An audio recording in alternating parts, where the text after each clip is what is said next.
AP కొత్త రాజధాని అంశంలో ప్రభుత్వం కీలక నిర్ణయం దిశగా అడుగులేస్తోంది. ఇప్పటికే భూ సమీకరణపై కసరత్తు చేస్తున్న ప్రభుత్వం తాజాగా రాజధాని నిర్మాణ పర్యవేక్షణ బాధ్యతల కోసం క్యాపిటల్ రీజనల్ డెవలప్మెంట్ అథారిటీ ఏర్పాటుకు నిర్ణయం తీసుకుంది. దీనికి సంబంధించి పూర్తిస్థాయి అధ్యయనం, న్యాయపరమైన సలహాలు స్వీకరించిన ప్రభుత్వం మంగళవారం జరిగే కేబినెట్ సమావేశంలో దీనికి ఆమోదముద్ర వేయనుంది. ఇప్పటికే దీని ముసాయిదా సిద్ధం చేసిన ప్రభుత్వం మంత్రివర్గ సమావేశంలో పూర్తిస్థాయి చర్చించనుంది. ప్రతిపాదిత సిఆర్డీఏలో గవర్నింగ్ బాడీ, ఎగ్జిక్యూటివ్ బాడీ ఉంటాయి. గవర్నింగ్ బాడీకి సీఎం చైర్మన్ గా, మున్సిపల్ మంత్రి వైస్ చైర్మన్ గా వ్యవహరిస్తారు. ఎగ్జిక్యూటివ్ బాడీలో మున్సిపల్ శాఖ ముఖ్య కార్యదర్శి కన్వీనర్ గా, ఆర్థిక, మున్సిపల్ శాఖల కార్యదర్శులు సభ్యులుగా ఉంటారు.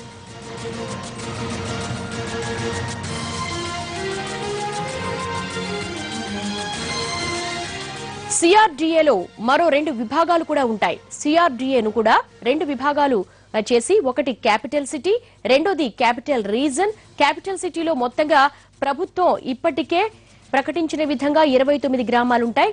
అదేవిధంగా క్యాపిటల్ రీజన్ లో ప్రభుత్వం ప్రతిపాదించిన 182 కిలోమీటర్ల ఔటింగ్ రింగ్ రోడ్ మేర విస్తీర్ణం ఈ రీజన్ పరిధిలో ఉంటాయి. ఇప్పటి వరకు అక్కడ ఉన్న విజిటిఎం ఉడాగా ఆ ప్రాంతం అంతా ఇక నుంచి సిఆర్డీఏ పరిధిలోకి వస్తుంది. ఇకపై అక్కడ జరిగే భూ లావాదేవీలు, నిర్మాణాలు, అభివృద్ధి ప్రణాళికలు మొత్తం కూడా సిఆర్డీఏ పరిధిలోకి వచ్చే విధంగా సిఆర్డీఏ డ్రాఫ్ట్ సిద్ధమైంది. అదేవిధంగా అక్కడ ఉన్న మున్సిపాలిటీలు, పంచాయతీలు కూడా ఈ అథారిటీ పరిధిలోకి తెస్తూ చట్టంలో ప్రతిపాదించారు. ఇక రాజధానికి సంబంధించిన భూ సమీకరణ బాధ్యతలు కూడా సిఆర్డీఏకు అప్పగించాలని ప్రభుత్వం నిర్ణయించింది.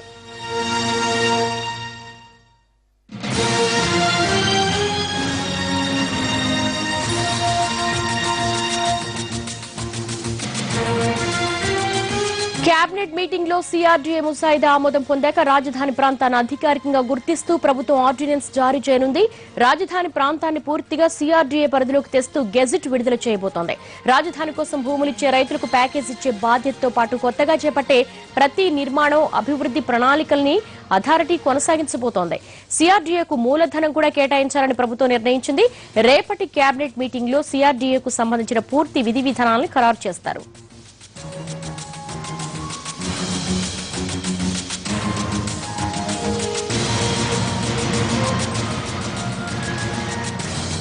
ఆంధ్రప్రదేశ్ రాజధాని నిర్మాణం, భూ సమీకరణ కోసం సిఆర్డీఏ ఏర్పాటుకు సంబంధించి మరిన్ని అప్డేట్స్ మా ప్రతినిధి దినకర్ అడిగి తెలుసుకుందాం. దినకర్, సిఆర్డీఏ ఏర్పాటుకు సంబంధించి మీ దగ్గర ఉన్న వివరాలేంటి? అసలు ముసాయిదాలో ఏముంది? ఖచ్చితంగా ఏపీ నూతన రాజధాని అంశంలో ప్రభుత్వం కీలకమైనటువంటి నిర్ణయం తీసుకుంటూ అడుగులు వేస్తుందని చెప్పుకోవచ్చు. ఇప్పటికే భూ సమీకరణ పైన కసరత్తు చేస్తున్న ప్రభుత్వం తాజాగా రాజధాని పర్యవేక్షణ బాధ్యతల కోసం కూడా క్యాపిటల్ రీజన్ డెవలప్మెంట్ అథారిటీ ఏర్పాటు చేయాలని కూడా నిర్ణయం తీసుకుంది. దీనికి సంబంధించి డ్రాఫ్ట్ గైడ్ లైన్స్ కూడా రెడీ చేసింది. దీనికి సంబంధించి మున్సిపల్ శాఖ అధికారులు కూడా పూర్తి స్థాయిలో సన్నద్ధం చేసి రేపు కేబినెట్ ముందు ఉంచబోతున్నారు. ప్రస్తుతం కేబినెట్ ముసాయిదా సిద్ధం చేసిన దాని ప్రకారం అయితే దాదాపు ప్రభుత్వం ఇకపై రాజధానిలో నిర్మించినటువంటి ప్రతి ఒక్క నిర్మాణానికి కానీ, అలాగే కీలక నిర్ణయాలకు కూడా సిఆర్డీ యొక్క పరిమితి ఖచ్చితంగా ఉంటుంది. దీంతో పాటు గవర్నింగ్ బాడీ కూడా, ఎగ్జిక్యూటివ్ బాడీని కూడా ఏర్పాటు చేయాలని ప్రభుత్వం నిర్ణయం తీసుకుంది. ఎగ్జిక్యూటివ్ బాడీకి వచ్చి ఇక ఎగ్జిక్యూటివ్ బాడీని కూడా ఏర్పాటు చేయాలని తీసుకుంది. దాంతో పాటు కూడా గవర్నింగ్ బాడీకి ముఖ్యంగా సీఎం చంద్రబాబు నాయుడు చైర్మన్ గా ఉంటారు. ఇక వైస్ చైర్మన్ గా మున్సిపల్ శాఖ మంత్రి నారాయణ ఉంటారు. మరో బాడీ ఎగ్జిక్యూటివ్ బాడీకి మాత్రం మున్సిపల్ శాఖ కార్యదర్శి, కన్వీనర్ గా, ఫైనాన్స్ సెక్రటరీ కూడా ఉంటారు. సో ఓవరాల్ గా చూస్తే రాజధాని నిర్మాణ పనులు వేగవంతం చేయాలనే ఆలోచనతోనే ప్రభుత్వం సిఆర్డీఏపై ఎక్కువగా బాధ్యతలు చేపట్టడం చెప్పే బాధ్యతలు ఇవ్వనుంది. దీనిపైన కూడా రేపు కేబినెట్ పూర్తి స్థాయి గ్రీన్ సిగ్నల్ ఇచ్చిన తర్వాత విధి విధానాలను ఖరారు చేస్తూ గెజిట్ నోటిఫికేషన్ విడుదల చేసిన తర్వాత దీనికంటూ ఒక పూర్తి స్థాయి అధిక ఆఫీస్ ని గుంటూరులో లేదా విజయవాడలో ఏర్పాటు చేయాలనే ఆలోచనలో ప్రభుత్వం ఉన్నట్టుగా మనకు సమాచారం. దేవి, రైట్ దినకర్, థ్యాంక్ యూ.